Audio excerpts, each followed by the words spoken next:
मान्यवर रंगमंच सर्व मान्यवर आहेत. या सर्व मान्यवरांमध्ये मी एक बसलोय मध्ये, ही फक्त दिदीची कृपा आहे आणि काही नाही.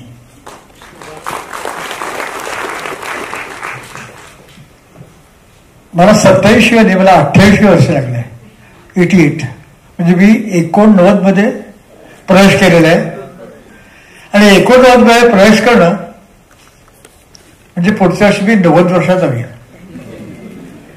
90 मध्ये प्रवेश करणं म्हणजे शेवटच्या दशकामध्ये प्रवेश करणं, याची मला पूर्ण जाणीव आहे. शेवटचं दशक फार चांगलं नसतं, मी भोगणार आहे. पण म्हणून हे जे वर्ष आहे, या वर्षात माझ्याकडनं चांगलं काम व्हावं. आपल्या आशीर्वादाने आपण मला आशीर्वाद द्या की मी काही चांगलं काम करू शकेन. या वर्षा मला पुढच्या वर्षानंतर बघू काय होत आहे ते. माझ्या आयुष्यात सगळ्यात महत्वाची गोष्ट काय, सगळ्यात महत्वाची गोष्ट आहे की मास्टर दिनानाथांचा मुलगा आहे मी. यापेक्षा मोठा मुलगा काय हवा, लता मंगेशकरचा भाऊ आहे मी. याच्यापेक्षा आणि मला मोठेपणा काही नको. ज्ञानेश्वराची एक ओळी सांगतो आपल्याला की बाप लखुबा देवी वरू सहज नीटू झाला. हे सहज नीट होणं फार अवघड असतं. कलाकार ज्यावेळेला स्वराव दिली बांधायला बसतो तर तो कारागिरी करतो, पण जी कलाकृती सहज निर्माण होते त्यात अतिशय उत्तम गाणं असं निर्माण होतं.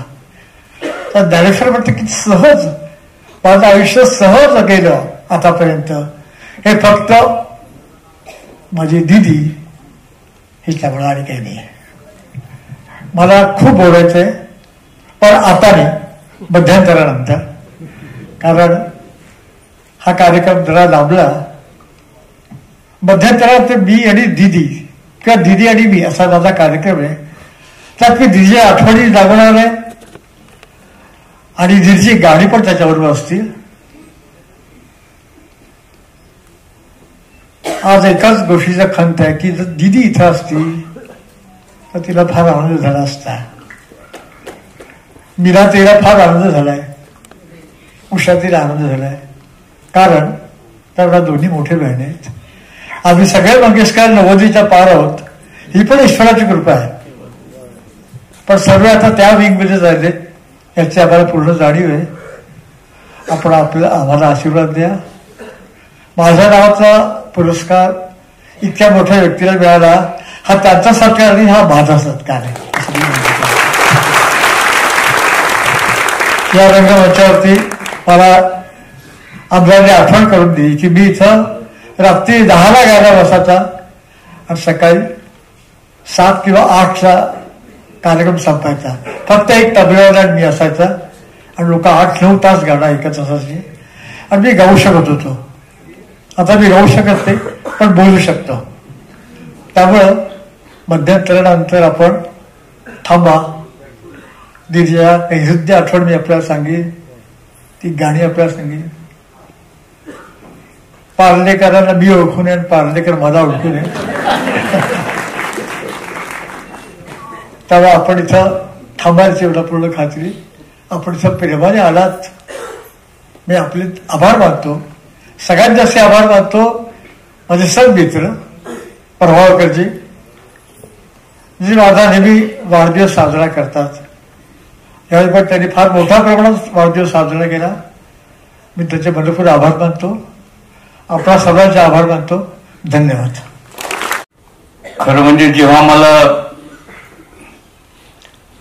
हे सांगण्यात आलं की हा पुरस्कार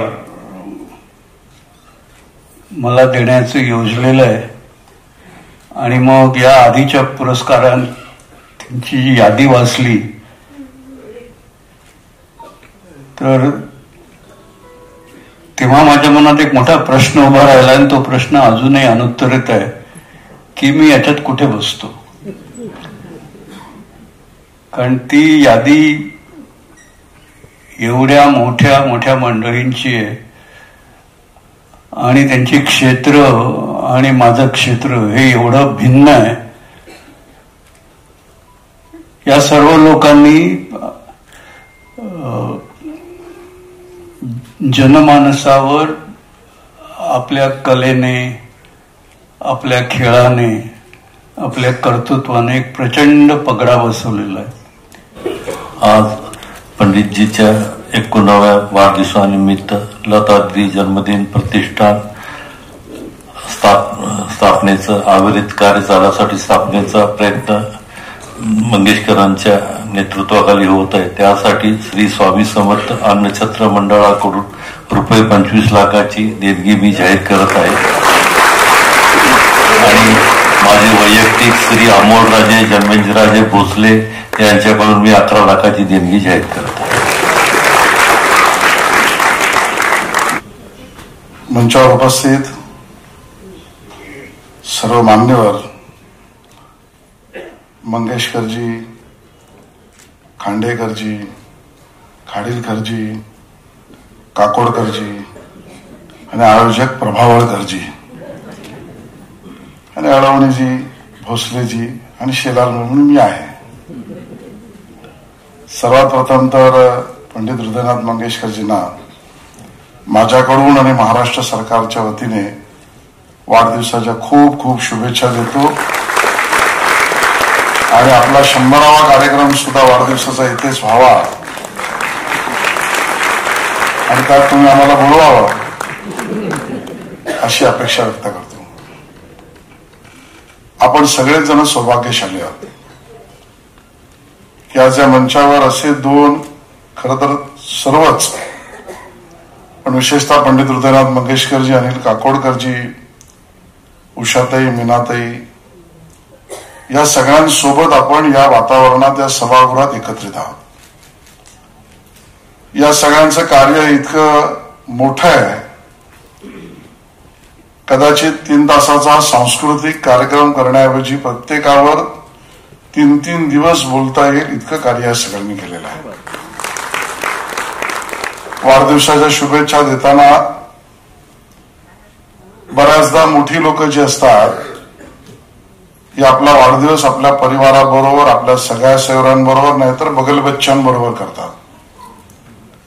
पण हृदयनाथजींनी सुद्धा आजचा वाढदिवस साजरा करताना किंवा हृदय शाटचे प्रभावळकरजी यांनी त्याचं नियोजन करताना यात मुद्दामून प्रयत्न हा केला की समाजातील नाही तर देशातील अग्रणी आणि ज्येष्ठ शास्त्रज्ञ म्हणून ज्यांनी काम केलंय त्या काकोडकरांच्या कामाला पुन्हा एकदा अभिनंदन करण्याची संधी म्हणून आजचा कार्यक्रम त्यांनी आयोजित केलेला आहे. मला वाटतं या कार्यक्रमाचं आयोजन हेच आपल्याला सगळ्यांना आनंददायी आहे. तसं बघितलं तर काकोडकरजी आणि मंगेशकरजी यांच्या कामातली समानता मला दिसते. ती यासाठी कारण अनिल काकोडकरजी ज्येष्ठ शास्त्रज्ञ आहेत, ते अणुशास्त्र विषयातले शास्त्रज्ञ आहेत आणि ज्याला आपण अणुशास्त्र म्हणजे ज्याला मराठीमध्ये न्यूक्लिअर सायंटिस्ट म्हणतो, त्या न्यूक्लिअर सायंटिस्टचं काम आणि त्यात अनिल काकोडकरांचं काम हे इंडिजिनियस न्यूक्लिअर टेक्नॉलॉजी डेव्हलप करण्याचं आहे. आणि त्याच्या खोलात गेल्यावर लक्षात असं येतं की न्यूक्लिअर स्टडीज मध्ये लक्ष द्यायचं असेल तर ॲटॉमिक न्यूक्लिअर याचं संशोधन करताना त्याच्यात ऊर्जा कुठून येते, ती ऊर्जा कशी ऍब्झॉर्ब होते, त्याचं वहन कसं होतं, या अणूच्या ताकद, क्षमता, वहन आणि परिवर्तन याचा संपूर्ण अभ्यास करणारे शास्त्रज्ञ म्हणजे काकोडकरजी आहेत.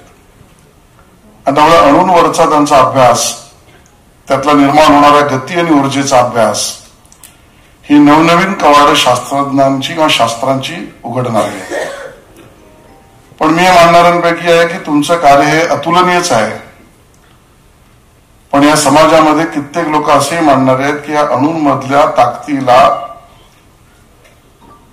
ऊर्जा देण्यासाठी जी गोष्ट निसर्गाने निर्माण केली त्यामध्ये नाद आहे.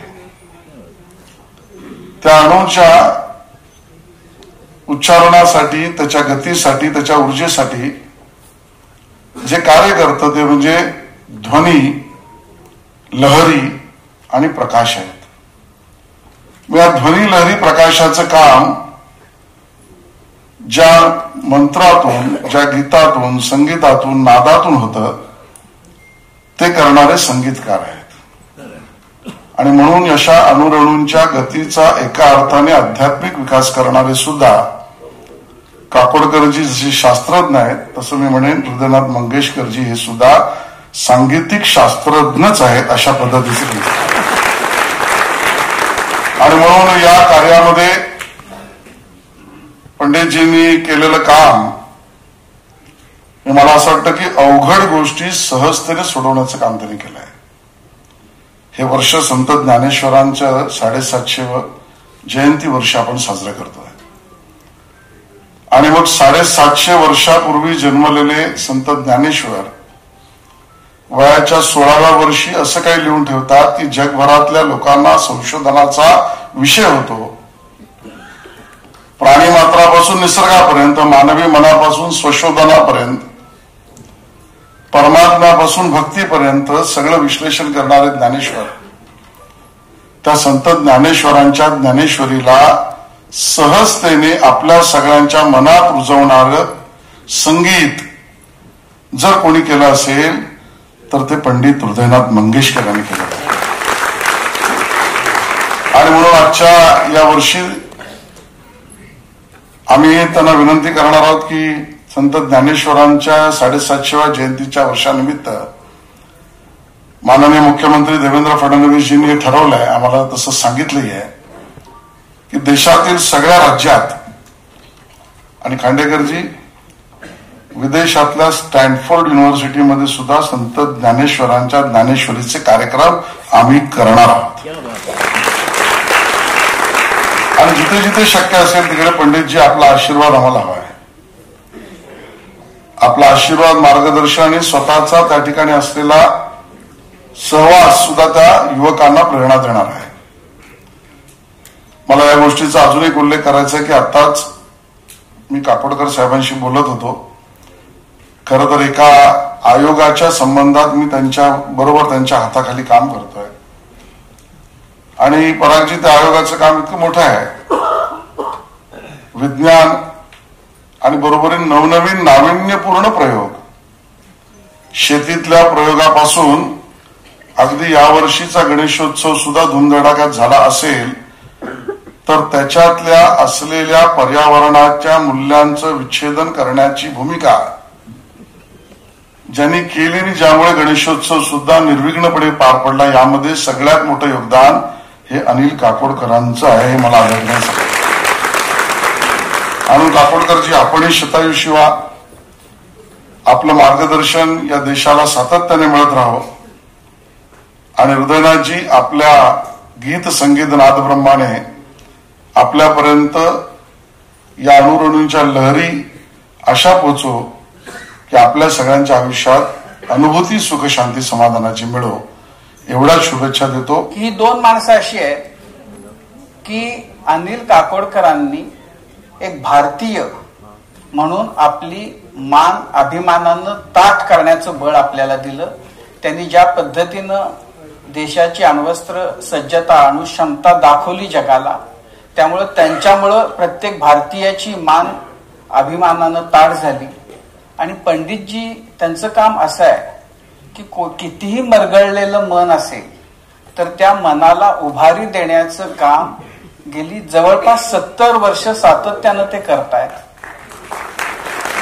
आणि आपल्या मनाशी संबंधित अशा दोन वेगळ्या पद्धतीनं आपल्या मनाला उभारी देणाऱ्या या दोन मान्यवरांचा आज एकत्रितपणानं आज इथं सत्कार होतोय.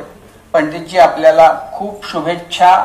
आमच्या सगळ्यांच्या वतीनं खूप खूप तुम्हाला साष्टांग नमस्कार आज तुमच्या वाढदिवसाच्या निमित्तानं. स्मरणीय कार्यक्रमही होतो आहे आणि या निमित्ताने दोन मान्यवरांना शुभेच्छा केवळ मी देईन.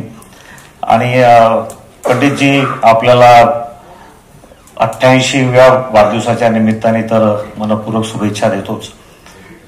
मगाशी उल्लेख झाला की आजचा कार्यक्रम सुद्धा हाऊसफुल आहे. पण मला आठवत आहे की आमच्या कॉलेज जीवनापासून 31 डिसेंबर तर आपल्या नावाने फुल नाईट या ठिकाणी हाऊसफुल असे प्रयोग वर्षानुवर्ष आम्ही पाहिलेले आहेत आणि त्यामुळे आमच्या आयुष्याच्या प्रत्येक टप्प्यावर अत्यंत महत्वाचं असं आमचं जीवन समृद्ध करण्याचं काम पंडितजी आपण केलेलं आहे. आपल्याला शुभेच्छाही देतो. आणि आशिषजीने सांगितल्याप्रमाणे आपला 100व्या वाढदिवसाच्या कार्यक्रमात मी स्टेजवर नसलो तरी समोर तर नक्की येईनच, हे सुद्धा या ठिकाणी बुकिंग करून ठेवतो. गेल्या काही वर्षात भारतरत्न लता दीदी यांचा जन्मदिन दिनांक 28 सप्टेंबर रोजी पुण्यात एक संगीतमय कार्यक्रम आयोजित केला जातो.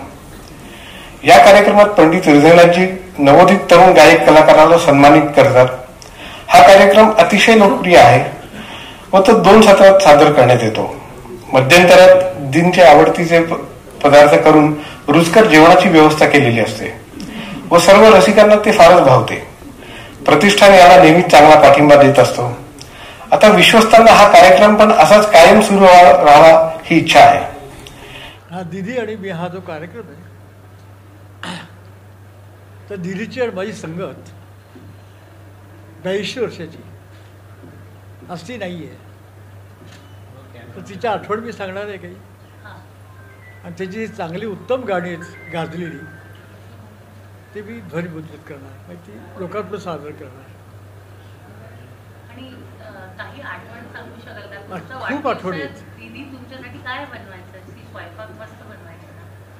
दीदी काय, दीदी आई आहे. दीदी कोण सगळे जे जे उदात्त उत्तम महत् पंतोर ते सगळं दीदी आहे.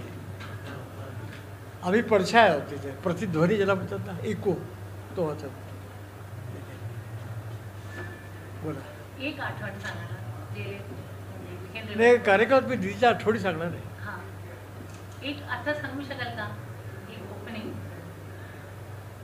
इतके आठवड्यात की त्यातला निवडून आठवण सांगणं जरा अवघड जात आहे. पण एक सांगतो की 1942 साली, म्हणजे बरोबर 84 वर्षापूर्वी, मास्टर दीनानाथ म्हणजे माझ्या वडिलांचा मृत्यू झाला. तर दीदी फक्त 12 वर्षाची पोरगी आहे. तर 12 वर्षाच्या पोरीने संपूर्ण कुटुंबाला, मंगेशकर कुटुंबाला सांभाळला. आई आणि 4 भावंड आणि जागतिक कीर्ती मिळवून दिली सगळ्यांना. आज लता मंगेशकर, मीना मंगेशकर, आशा मंगेशकरच, उषा मंगेशकर, रेजा मंगेशकर यांना जागतिक कीर्ती मिळवून दिली ती लता मंगेशकरनी, पण दीदीने. आम्ही तिच्या पाठी आहोत, पण सेनापती ती आहे, सैन्य अवगत. की आज माझा 89वा वाढदिवस आहे. आणि त्यानिमित्त मला एक घोषित करायची गोष्ट की 40 वर्षापूर्वी आम्ही मास्टर दीनानाथ स्मृती प्रतिष्ठान स्थापन केलं वडिलांच्या वाढदिवसानिमित्त.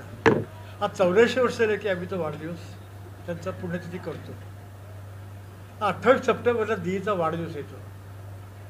तर गेली 7 वर्ष आम्ही तो वाढदिवस करत आहोत. यापुढं तो व्हावा, तो भव्य प्रमाणात व्हावा, मोठ्या प्रमाणात व्हावा म्हणून आम्ही प्रतिष्ठान स्थापन करतो,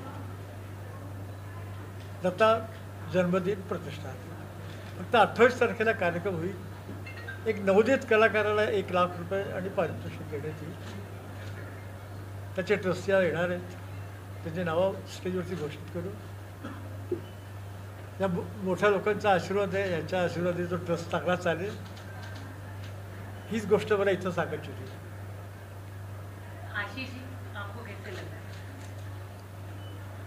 मला याचा खूप आनंद आहे की आज स्वतः व्यक्तिगतरित्या पंडित हृदयनाथ मंगेशकरजी यांना वाढदिवसाच्या शुभेच्छा देण्याची संधी मिळाली. त्यांचा 89वा वाढदिवस आहे. त्यांचा 100वा वाढदिवस सुद्धा साजरा करताना मला यायला आवडेल. मी येईन. त्यांनी केलेलं कार्य, त्यांची संगीताची सेवा आणि अवघड गोष्टी सहजतेने संगीतातून मांडण्याची त्यांची हातोटी ही विलक्षण आहे. आज स्वतः त्यांच्या वाढदिवसाच्या निमित्ताने कार्यक्रम करताना पुन्हा समाजाला काहीतरी दिलं पाहिजे, नवोदित कलाकारांसाठी उभं राहिलं पाहिजे या भावनेने त्यांनी आज जी घोषणा केली ती समर्थनीय, प्रशंसनीय आहे. महाराष्ट्र सरकारच्या वतीने मी त्यांना शुभेच्छा देतोय. आज सुद्धा ज्यांना अवॉर्ड देत आहेत ते आमचे ज्येष्ठ शास्त्रज्ञ काकोडकरजी. हे केवळ महाराष्ट्राचे नाही तर देशाचा अभिमान आहे आणि त्यामुळे त्यांना सुद्धा आज गौरवान्वित करण्यात येत आहे. आणि पंडित हृदयनाथ मंगेशकरजींनी आणि त्यांच्या सगळ्या सहकाऱ्यांनी जी निवड केली आहे त्यातनं उद्याच्या होणाऱ्या विकासाची द्वारं खोलणाऱ्या तंत्रज्ञान आणि ज्ञानाची कास धरणाऱ्या काकोडकरजींना आपण ते देतो आहोत. त्याबद्दल त्यांचे मी अभिनंदन करतो. आठवण सांगू शकाल का? बाबांनी पण सांगितलं. अशा आठवणी ज्या आहेत त्या कधी कधी पुन्हा एकदा त्या तिधी समोर बसल्या आहेत की काय अशा वाटाव्या आठवणी आहेत. मला मुद्दामून एका गोष्टीचा उल्लेख करायचा आहे. दुर्मिळ क्रिकेटमधल्या फोटोंचं एक पुस्तक, चित्रपुस्तक ज्याला आपण म्हणू, हे आमचे छायाचित्रकार बने यांच्या पुढाकाराने आणि त्याला मी मुंबई क्रिकेट असोसिएशनमध्ये त्यानंतर BCCI मध्ये असल्यामुळे त्यांना थोडा हातभार मी लावला होता आणि असं ठरलं ते पुस्तक ज्या पूर्ण झालं. आजही ते पुस्तक माझं मत आहे की अतिशय सुंदर झालेलं पुस्तक आहे. विविध क्रिकेटमधल्या खेळाडूंच्या शैली, क्रीडांगणातले प्रसंग, मैदानातल्या घडामोडी याला छायाचित्रण केलेलं आहे आणि ते पुस्तक दिदींच्या हस्ते प्रकाशित करावं ठरलं. आणि आपल्या निवासस्थानीच खाली असलेल्या छोट्या हॉलमध्ये ज्यावेळेला ते प्रकाशित करण्याचा कार्यक्रम ठरला मी अचंबित झालो. दिदींचं क्रिकेटवरचं प्रेम, क्रिकेट आणि क्रिकेट प्लेयरबद्दलची असलेली माहिती, नावासहित त्यांच्या असलेल्या शैली, या सगळ्यावर त्यांच्याशी गप्पा मारताना मला असं वाटलं की स्वर सम्राज्ञींशी मी बोलतोय का क्रीडा समीक्षकाशी बोलतोय. इतक्या मोठ्या पद्धतीने, नाविन्यपूर्ण पद्धतीने ते मांडलं होतं. मी कधीच विसरू शकणार नाही. मला अजून एका गोष्टीचा आवर्जून उल्लेख करायचा आहे. आमचे नेते आणि आताचे गृहमंत्री अमित शहाजी ज्या वेळेला दिदींना भेटायला घरी आम्ही आलो होतो आणि अमित शहाजी, मी, देवेंद्र फडणवीस आम्ही सगळेच होतो आणि अमित शहाजी त्यांच्यामध्ये जुने गीतकार, जुने कवी, गझलाकार, शायर या विषयावर जी चर्चा झाली त्यामध्ये राजा हिंदुस्थानी पासून नौशाद अली साहेबांपासून जे आत्ताच्या संगीतकारापर्यंत या विषयातल्या बारकाईची मांडणी, ती सुद्धा नम्रतेने, कोणालाही कमी न लेखता, या सगळ्या गोष्टी मी लिहून ठेवल्या आहेत. कधीतरी त्या आपल्याला प्रसिद्ध पण लिहिल्या.